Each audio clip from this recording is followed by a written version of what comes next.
Westbrook. That's incredible. Don't hide. CJ combining for 68 points, 23 assists, and a win over the Kings. Richard, I'll ask you the simple question. Do the Blazers have the best backcourt in the league? Yes. Christian James and Dame Dollar are the best backcourt in this league currently. They're Robert? But don't hide. You know, I'm not going to say they're the best. I'm not going to say that. I love Dame. I love him to death. But think about it. Bradley Beal's putting on a show. Westbrook is an MVP, triple-double. So there's an argument for a lot of other duos out there.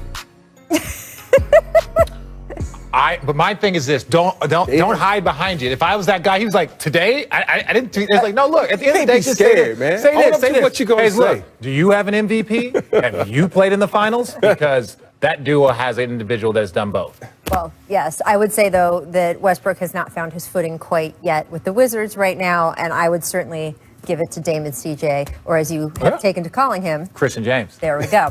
Welcome to The Jump. I am Rachel Nichols alongside a couple of NBA champions, Richard Jefferson, Robert Horry. I would like to brag that between the three of us, we have 8 rings. That's the right way to say it, Richard. That is right. I like to say I don't think we need to say anything more. Who has 7 on this We're panel? a team, baby. Might We're a be, team. Yeah, there we go. Yes. So kind. Coming up, how good are the Rockets now after acquiring Victor Oladipo in that massive 4-team blockbuster trade? We will discuss the Houston side of things in a moment, but you know where we're going first. Yeah, Brooklyn.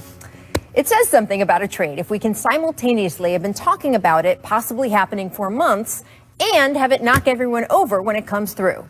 Durant, Harden, Kyrie, all on one team. It's a dazzling collection of basketball talent. Durant on his way to proving he's right back up there with LeBron as the best player in the NBA. Harden, one of the game's greatest ever scorers, who's finished top 5 in MVP voting 6 of the past 7 years.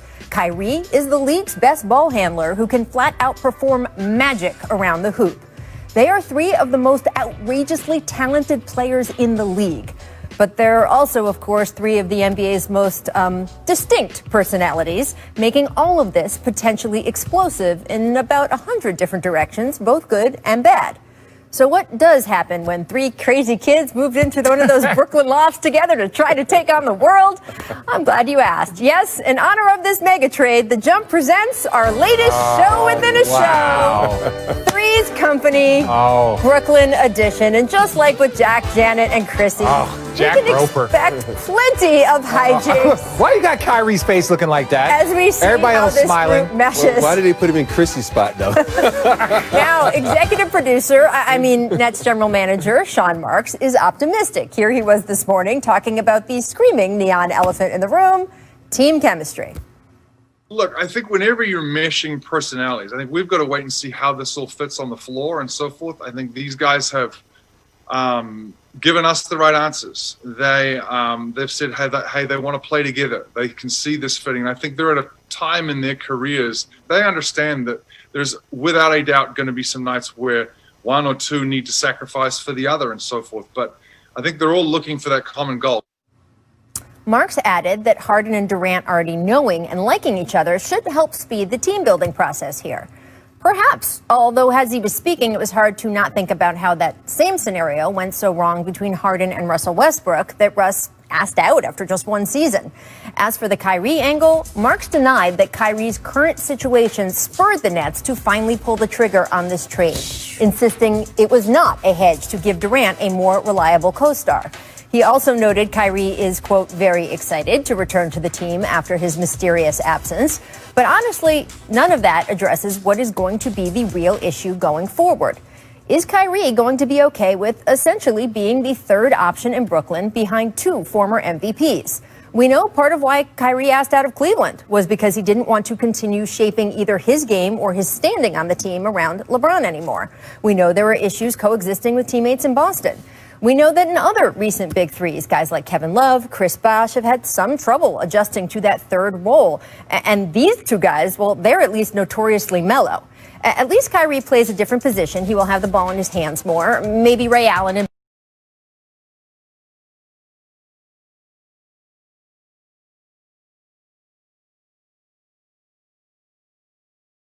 Boston is a better comparison. Although clearly it is something to watch, as is how this Nets team looks on the defensive end. With Jared Allen out the door, the Nets no longer have anyone who you would call a defensive standout. In fact, 5 of the Nets' key rotation players had a negative defensive real plus-minus last season. That's a lot. Still, all Brooklyn really needs is a functional level of team defense, something KD and Kyrie, and yes, at times, yes, even James, have shown to be capable of. So if they want to play hard on that end, they can. Also, let's be honest, there's going to be plenty of nights, at least in the regular season, they won't have to. In a year where there is no plan to hold an actual all-star game, Brooklyn should have plenty of that vibe nightly. At their best, we could see a 3-ring circus of death-defying feats of basketball brilliance. Will it be enough to threaten the defending champion Lakers at the very top of the NBA pyramid? We'll have to see. Will it be enough to cause an arms race in the East with the Bucks, Sixers, Heat, or Celtics now trying to pull off their own big trades? We will see. Will it be and playing well? The difference between this 3 and let's say the big 3 that Golden State had with Kevin Durant, those guys were all ball movers and shooters, right? Klay Thompson was moving off screens. Klay was moving off screen. The 3 of these guys are all ball handlers. I'm still looking at this team like who's going to take over, because when you look at James Harden, he gets his rhythm by playing with the rock. KD playing with the rock. Kyrie playing with the rock. So that is going to be trouble because they're not shooters like Steph and Klay who can come out and shoot the ball. So this big 3 is a little bit worrisome for me because they all playing with the rock. And now who's going to play defense? Who's going to come off the bench? They gave away a lot to get this guy. And now they have nothing because at the end of the day, you need what people like to call the others, the bench, to step up. They have no bench. They have nobody to step up. So I'm looking at the 3 J's, Jeff, Jordan, and other guy, the shooter, to come off. Joe Harris. Joe Harris, to shoot the ball and play. They gotta step up. And we know Jordan is old. We don't know how he's gonna step up. So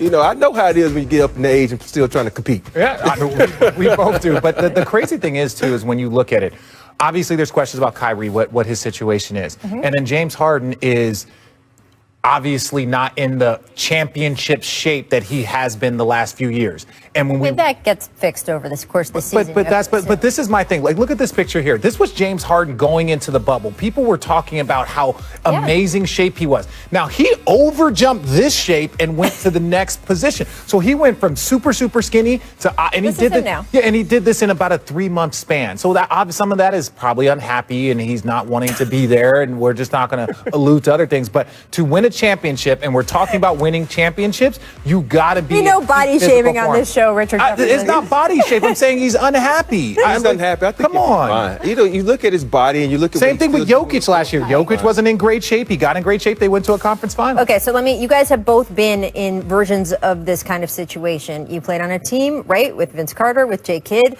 Robert, I can name several teams that you played in, several locker rooms with big personalities, big, huge stars. How does it sort itself out? How does that work over the course of a season? You have to have someone that's not one of the big 3 who's willing to step up and say, hey, guys, it ain't about you 3. It's about us as a team. I want to win a championship just as bad as you guys. Just because you're making the most money, you're getting the most notoriety, I'm still on this team.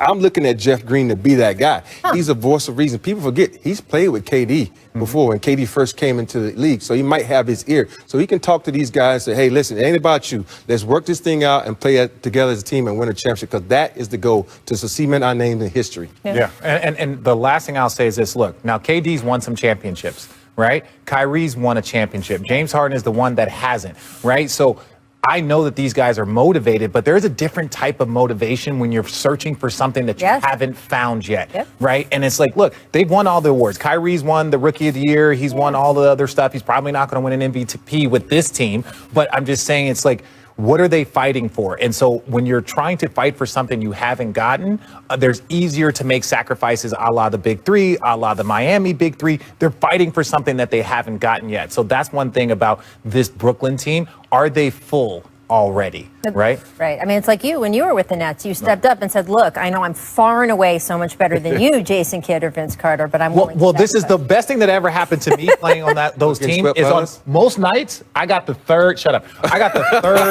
best defender on most nights. I got the third best. Ask you something about me. So, first question, how to play with Boban. Second question, why unblock from him? Aw, thank you, Boban. This show-offs.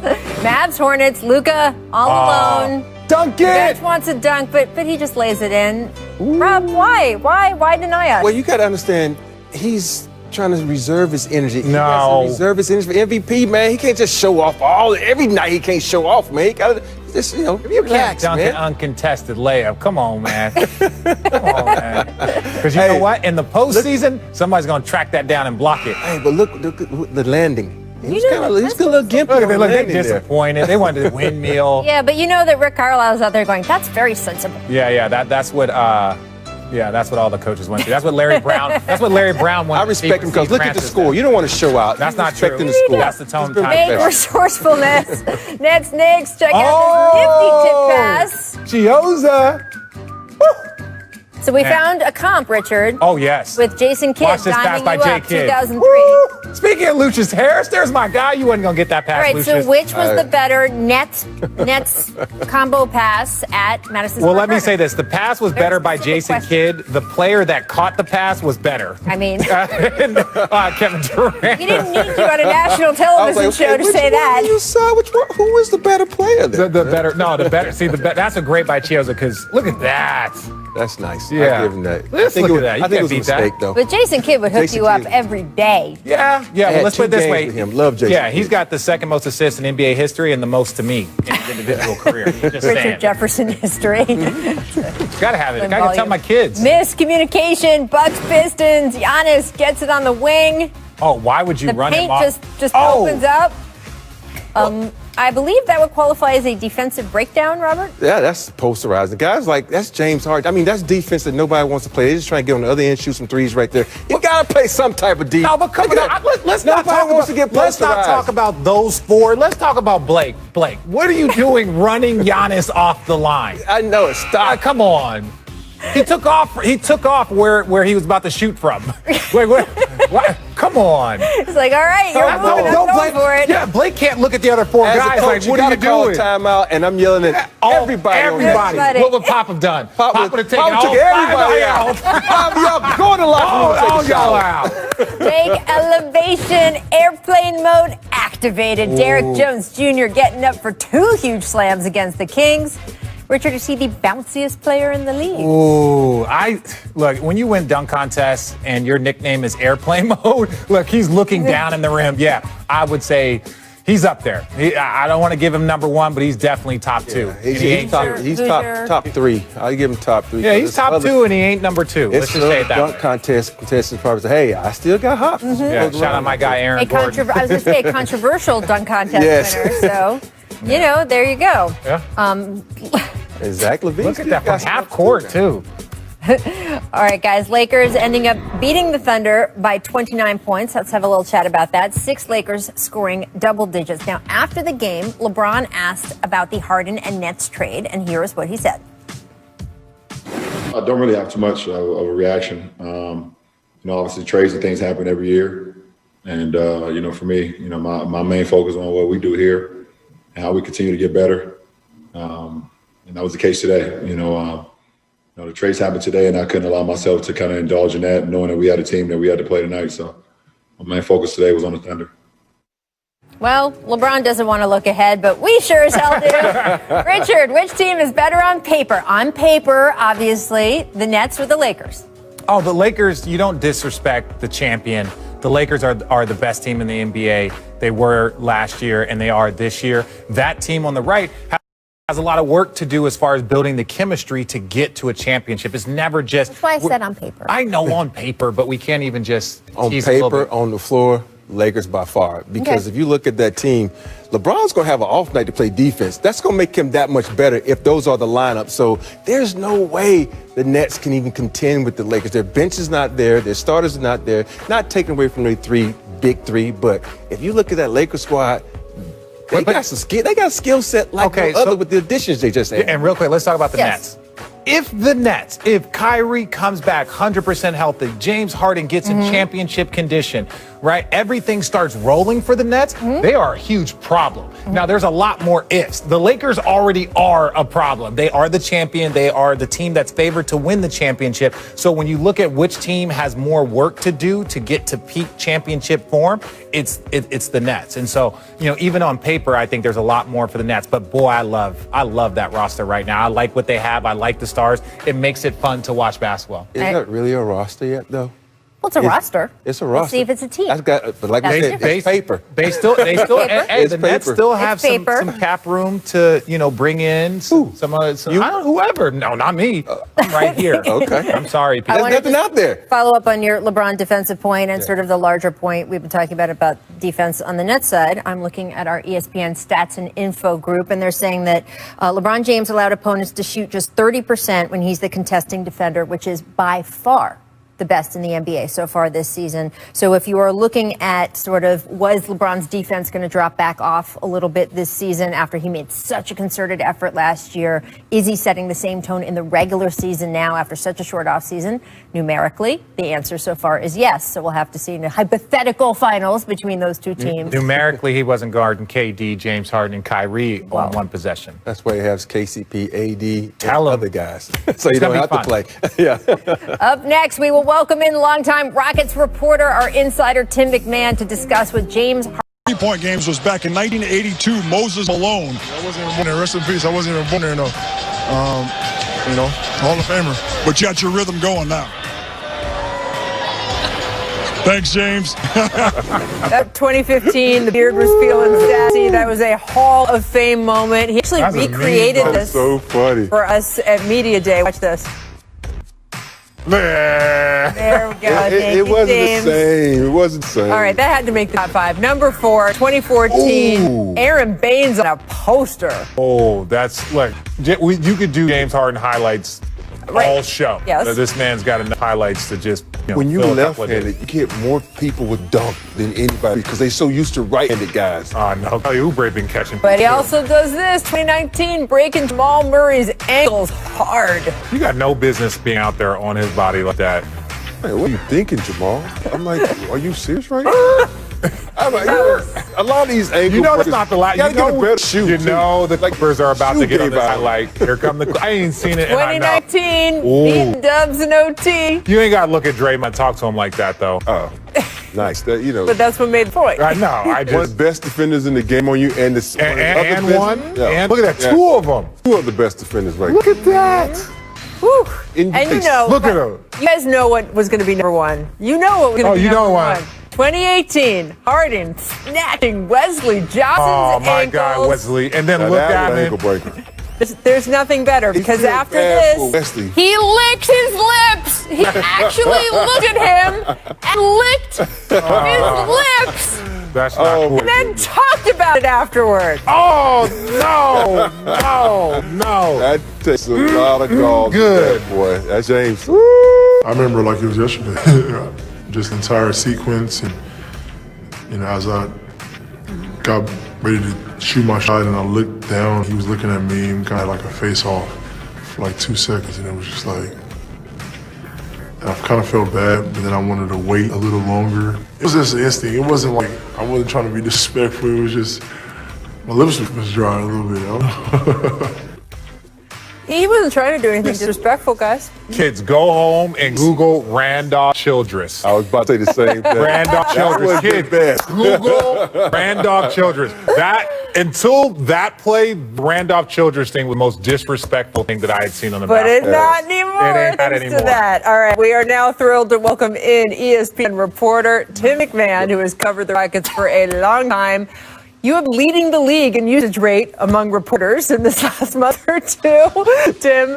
Of course, now with James leaving the Rockets, he is the second leading scorer in franchise history behind Hakeem. Harden, first in assists, 3-pointers made, free throws, all-star spot in 8 seasons as Rockets. So given the long picture, not just this morning when everyone woke up, but big picture, what should James Harden's legacy in Houston be? I really think it is a complicated legacy. He is, with all due respect, Moses Malone and you, Robert, he's the second best player in franchise history. But Unlike Hakeem, he did not deliver a championship. Unlike Hakeem, he did not, stay in Houston for his entire prime. And then obviously this was a bitter divorce. And I think part of Harden's legacy is obviously the individual brilliance. He was a perennial MVP candidate, won the MVP, the scoring titles, the assist titles, revolutionized offensive basketball in the NBA. But there's also the short shelf life with his hand-picked co-stars. 3 years, then he couldn't wait to get rid of Dwight Howard. 2 years with Chris Paul. 1 year with Russell Westbrook, then they both wanted out. And so I think that has to be considered part of, like I said, what is really a complicated legacy for James Harden with the Rockets. What do you guys see as Harden's legacy there? Well, look, this is what his legacy is going to be. No one will ever wear his jersey again, and his jersey will hang up in the Raptors at some point in time. That's the biggest compliment to somebody's legacy. That's starting. Yes, it is very, very complicated. Like Tim, he's the second best player to ever play for the Rockets. All of these things are compliments because they have a great, like Clyde Drexler, they've had great players. But Robert Horry, obviously, they drafted me, so I'm going to count myself in that also. But ultimately, I think that's where you look at the final piece of his legacy. Will anybody wear his jersey again? Will it hang up in the Raptors? And the answer is yes. I don't know about that one because you got to understand, Tillman Fertitta is the owner of this team now. He only had the pleasure of having Harden for 3 years.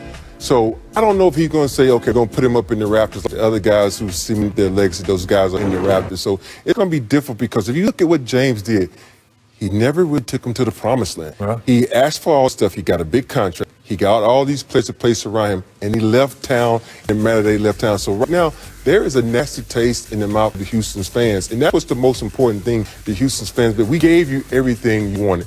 We did all these things. And Tim, even when I tried to open up a restaurant for this dude, and he left. And so there's a lot of things that the taste is not so great in Houston. And Houston, all respects champions. Look at Warren Moon, one of the greatest quarterbacks of all time, but they don't really put him in the Houston football legacy because he did not win a championship. Tim, I don't know how you see that. And also, by the way, how you see the fact that James did end up going to Brooklyn when we know the conversations were also so hot and heavy with Philadelphia. Philadelphia that was willing to offer them Ben Simmons in return. Did any kind of sort of bad feelings either about Harden wanting to leave or about his old friend Daryl Morey being guy in Philadelphia play into this as well?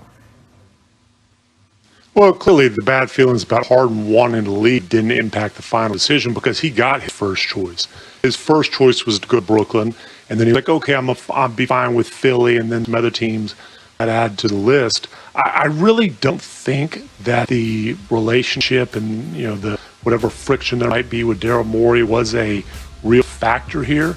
Look, Ben Simmons was on the table. The Rockets did not get the young franchise cornerstone that they've been insisting on getting in return for James Harden. I just think, though, when it got down to it, the historic package of picks that they got back from the Nets, that was the deciding factor. The fact those picks are dated well beyond what will be the primes of Harden, KD, and Kyrie. For a rebuilding franchise, I just think that ended up being something that felt like they could not pass up when they basically had to make a deal. Well, you mentioned the picks. Also, they ended up with Victor Oladipo out of all of this, Dante Exum, right? So let's take a look. How good is Houston right now? You've got Oladipo joining John Wall in that backcourt. What do you think, Robert? It's the injury squad right now. Everybody's coming back from injuries. Are they going to be healthy enough? Because these three guys that he have are great players.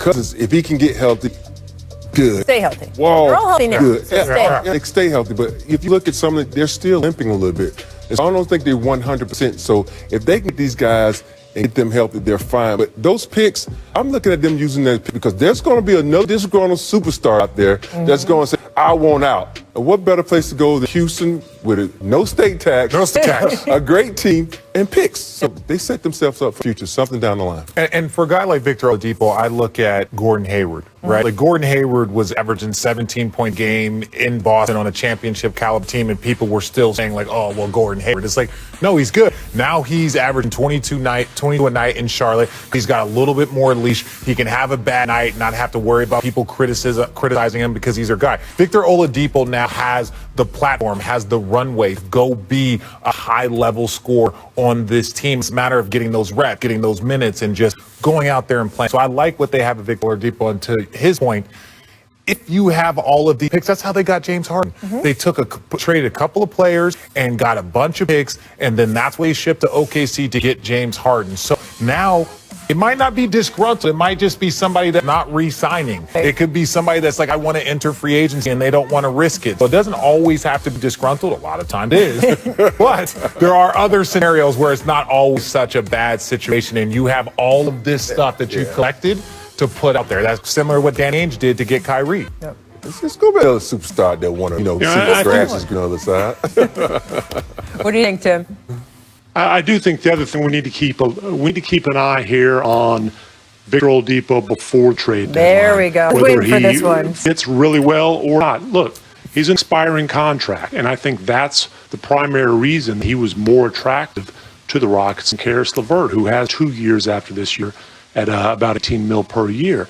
And Victor Oladipo, as an expiring contract, maybe there's a team that really likes what they see. They want his bird rights. Maybe there's a team that just sees value in having the expiring contract. But it could be another really significant chip for Rafael Stone, the new Rockets general manager, to play in the trade market. If you're Miami, are you interested in Victor Oladipo? There's a lot of teams you can see him fitting in with. We'll have plenty of the seasons to talk about that. Tim, thank you so much. In this, regarding Kyrie and when he'll be hopefully back and rejoining the team, part of that is going to be up to the NBA, and we're waiting for them to come out with their ruling on the health and safety protocols. Hopefully, we'll have a ruling soon. I have talked to Kyrie, so I know he's excited about getting back on the court with his teammates, as soon as possible. Without a doubt, I'm not going to shy away from it. Without a doubt, the organization's disappointed with not having, any one of our players. In this particular case, Kyrie, not amongst us, not, in the trenches with us and so forth. So, I don't want to speculate and say why he's out and so forth. We've got to support, whether it's our players or whether it's our staff, and you would do that in any industry. But, you also hope there is an more than adequate excuse as to why he needs personal time. You hope there is a more than adequate excuse as to why he needs personal time. That was Nets GM Sean Marks addressing the absence of Kyrie Irving due to personal reasons. Guys, let's assume Kyrie comes back. Sean also said today that Kyrie is very excited to come back. It is up to the league, of course, to see when he can come back with COVID protocols. But if we look at the new Big Three in action, in the last 10 seasons, only 8 players have scored more than 1,000 points in the clutch. Guess what? Out of 8, the Nets now have 3 of them. And KD missed the whole season. So, big shot, Rob.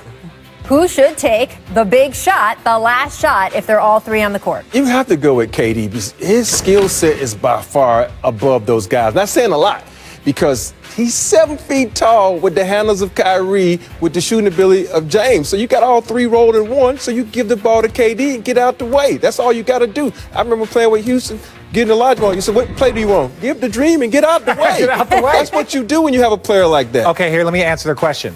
Steph, greatest shooter of all time. Klay Thompson, one of the greatest shooters of all time. Who was the guy that you wanted to take the last shot? It was Kevin Durant. He was the guy. Now, I'm James Harden, and you got Kyrie Irving. Monsters. Kyrie's hit one of the biggest shots in NBA history.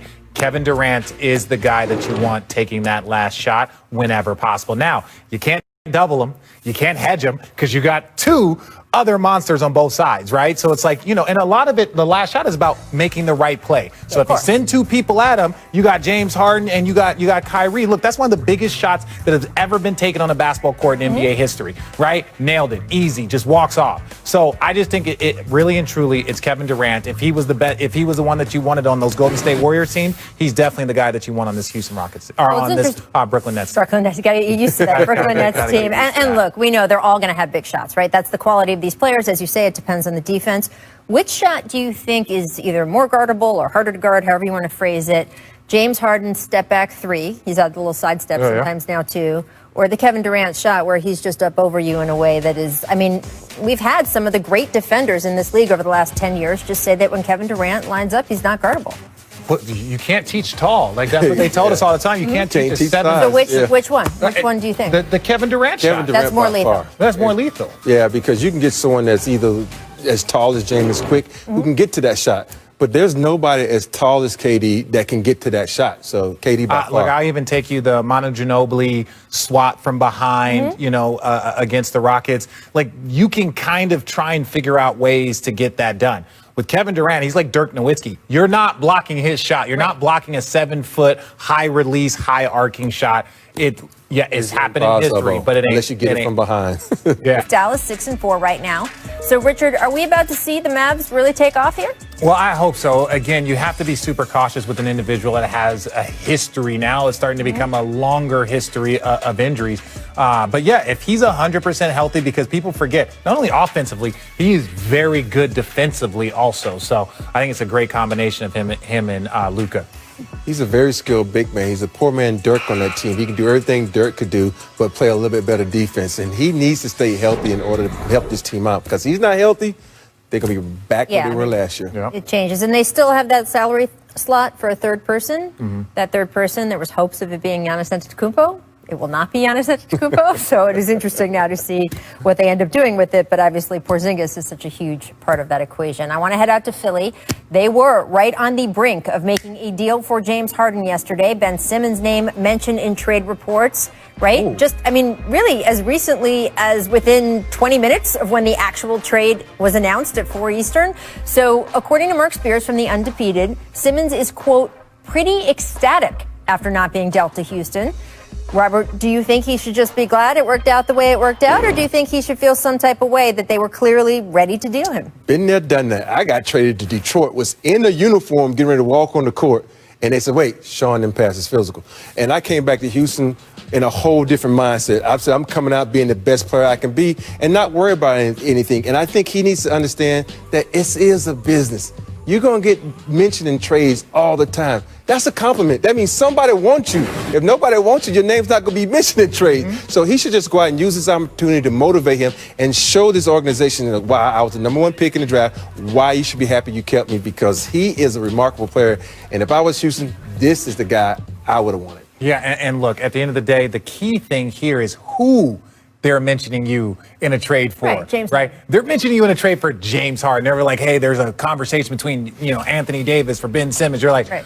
Okay, I get it, right? So it's like, understand that, like, a lot of times when these top 10 players start to shift and things start to happen, big names are going to come up because big names are available. And so, this is the thing. And now, look, Philly was already playing well. Philly was playing well. I know they hit a couple of bumps in the road, but they got off to a great start. So now you can take a little bit of that pressure off and just go and know that you're on this roster. Yeah, absolutely. I mean, Robert, that story is pretty incredible. I mean, it's one thing to hear your name in trade talks. It's another thing to actually be traded, put on the uniform of your, quote, new team, and then have a good enough attitude upon being shipped back that you went on to win a title that year. Yes, it was 94. I got so happy.